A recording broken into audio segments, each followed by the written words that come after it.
been there. June will be my 10th year. So I started there in 2006. Before that, I worked at a nonprofit organization and worked part-time in different churches at Youth for Christ for 10 years. So about 20 years been in ministry. I grew up in the Viennese Alliance church system, so started at San Jose 1. And so I think, yeah, so back in the day when I came a little later, much later. But yeah, I think I was part of the, I don't know, like the second wave of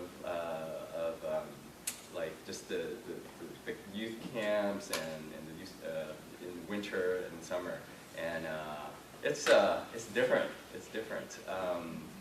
I remember last year when I went, I was thinking, wow, it's so different now. Because when I was in high school, it was like there were rules. You had to kind of know what rules that you really need to obey and rules that are just for pretense. I don't know what's the best word. But I remember like no one ever slept at our camps. You know? And it was so funny, Home or whoever was leading those camps would say, yeah, I remember lights out at 11.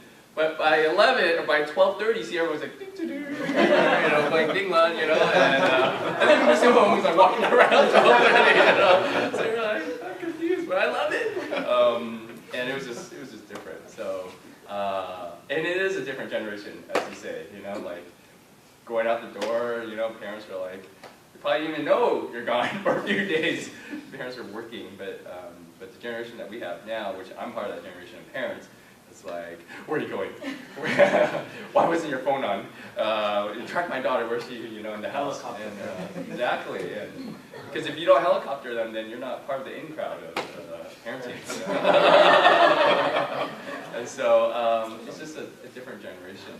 But with that, I would say, and this is my question for you, is do you feel the pressure to be on this side?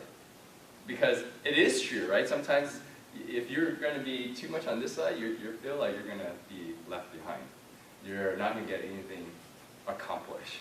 And I don't know if the kitchen duty people felt this tension, but I feel that tension, you know, when Sue Home was saying, hey, even the kitchen staff people, let's also participate. For me, I'm like, but that means nothing's going to get done on time, right? And that means that nothing's going to be cooked well enough, or da-da-da-da. It's about how perfect things need to be. But I think, I don't know about you, but when we do veer on this side, things do get more complicated and more stressful.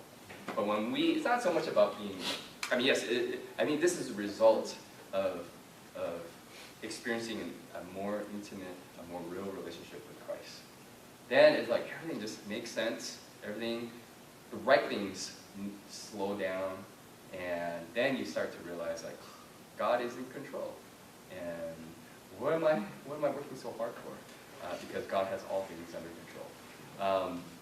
Not that I'm an overachieving perfectionist, not like that at all, but it's just more, things make more sense this way. So the conversation that I've had with Polly and with Sue Home, and just hearing how and what you would like to see happen at this retreat is, I think one of the key words that I'm hearing is having, or key phrase or key something, is just having an intimate relationship with God. And for me, this is perfect because this is something that God has been working in my life in the last, like, I don't know, a few years. For me, it's you know, being a pastor, being a minister, it's so much more easy to just be on this side of life. Right? Trying to get things done, trying to get my own family situated, trying to get my church situated, trying to hit certain numbers, and just wanting things to happen. And it's so easy to do that, but it's so easy to really lose sight of who God really is and what we actually get when we're with God. So here's the thing, and I would like to hear your thoughts on this.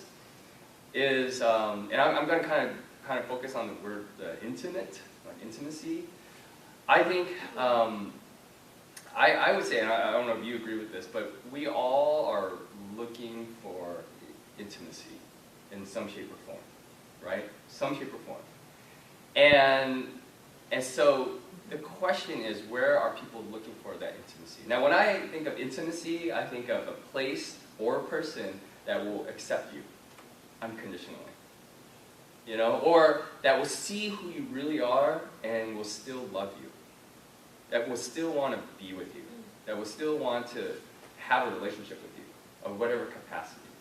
So I think it's obvious that what that means is it's very easy to look for that intimacy in other things that aren't as threatening or that won't create that fear of rejection.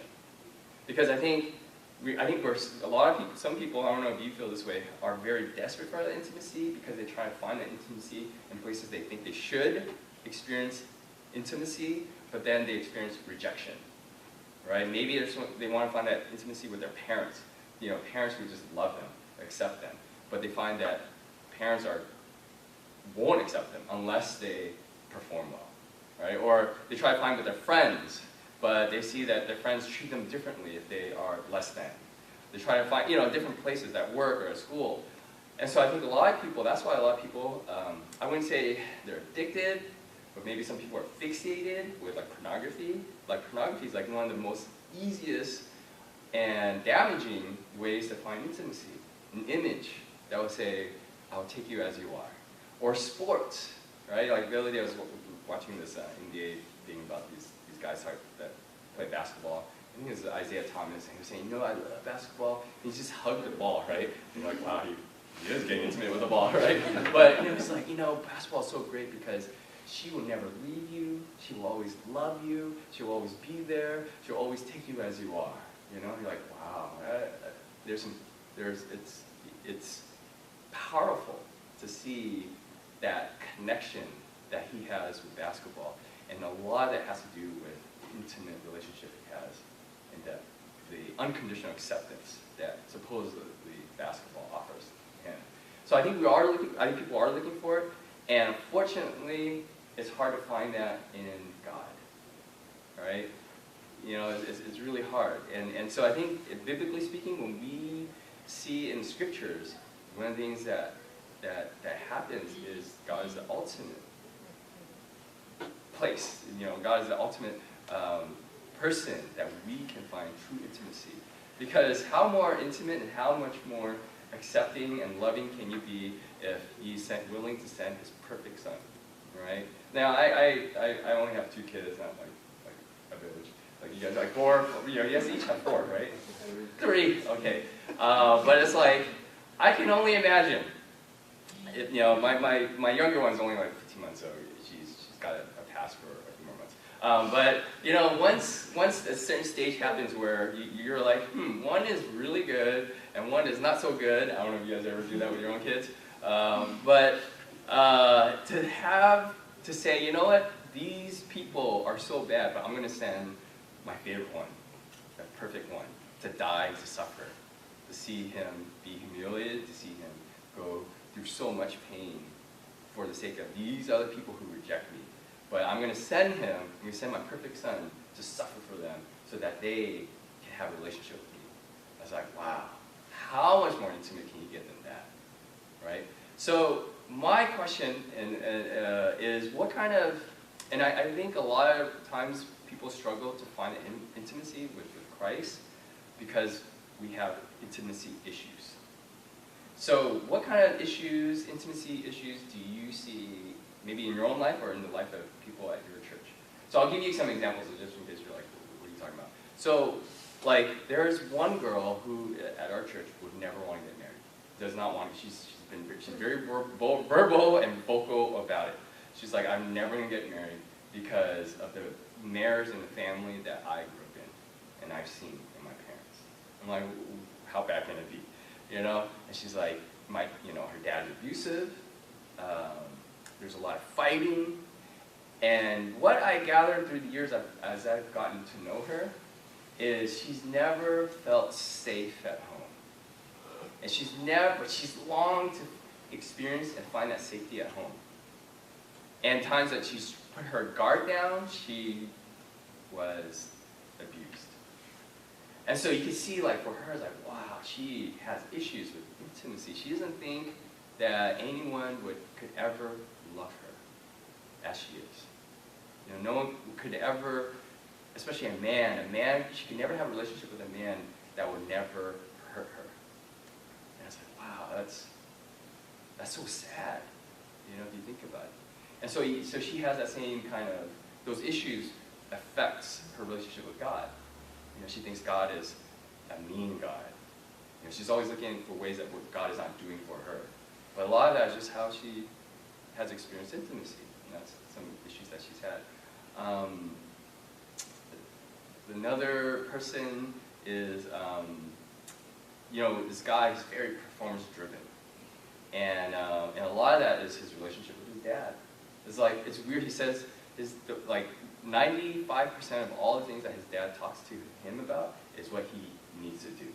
So what he gathers is he has this very performance-based relationship with his parents, which is, you know, his relationship revolves around his ability to perform well, whether in school and then work. So it's weird. Growing up, he thought, okay, if I could just get the right grades, then my parents would be happy, right? And then finally gets the grades, gets into the right college.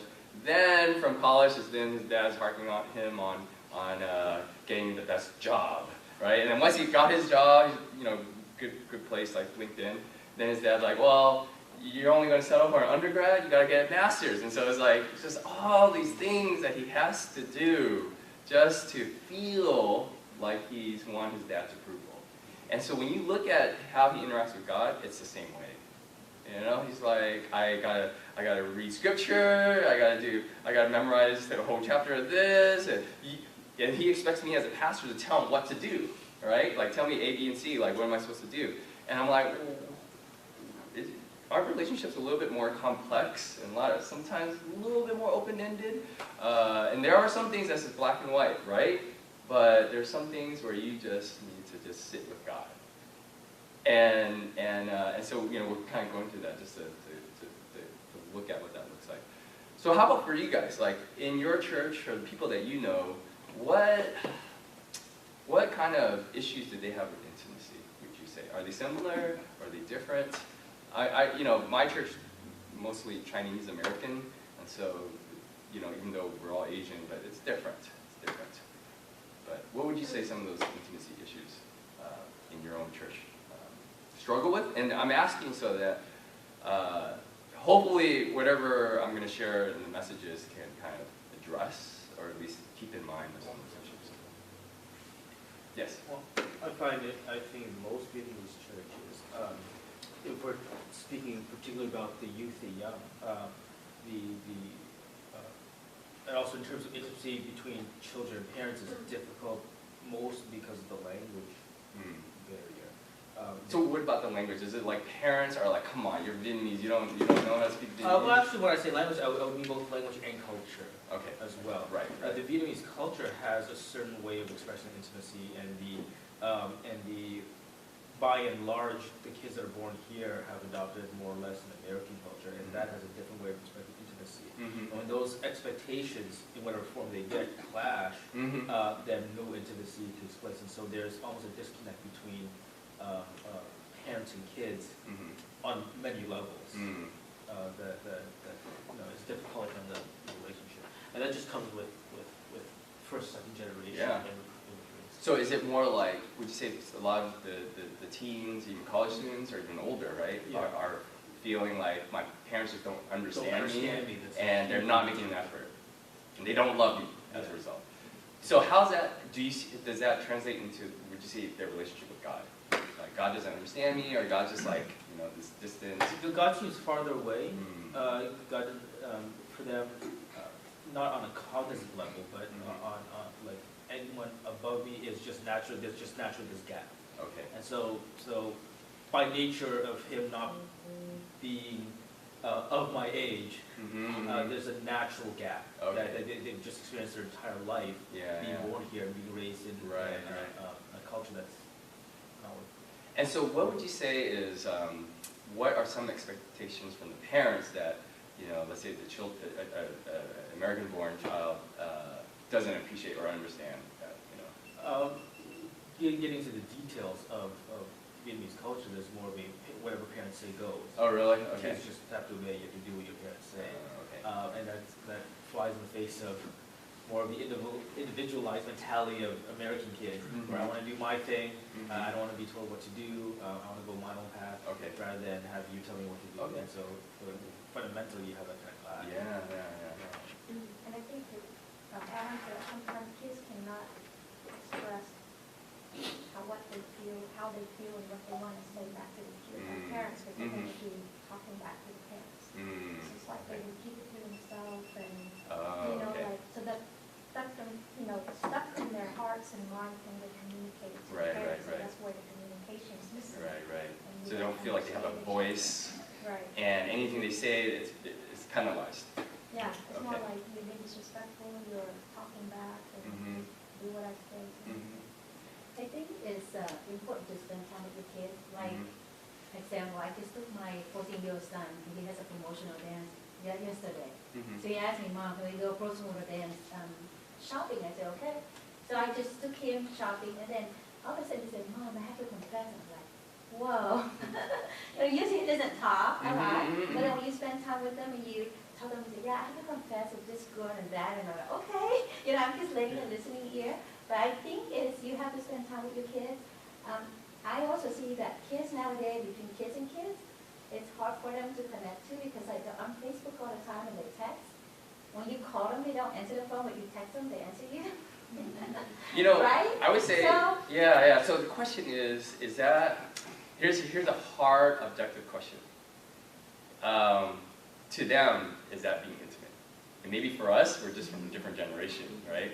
But, and it is, my question is, would you want a deeper relationship that goes beyond just social media, right? And I don't know, what do you think most of your teens would answer? I think at least like in our church, our teens would say they don't even know what that looks like. Right? So to say like, hey, you want something beyond Facebook? They're like, what is that? And I see that reflected today, and this is where I was like, I'm not much older, but I feel creepy, because I go, hey, you want to get together and grab coffee? And they give me a look like, why do you want to get drinks, like, okay. And also what I just said about my son, it should be just here, because he's one of the campers. Oh, hey, so how's that girl going? So I don't know why I share that. It should be within here, okay? I sense the Lord saying, the Lord is revealed to me, you, right there.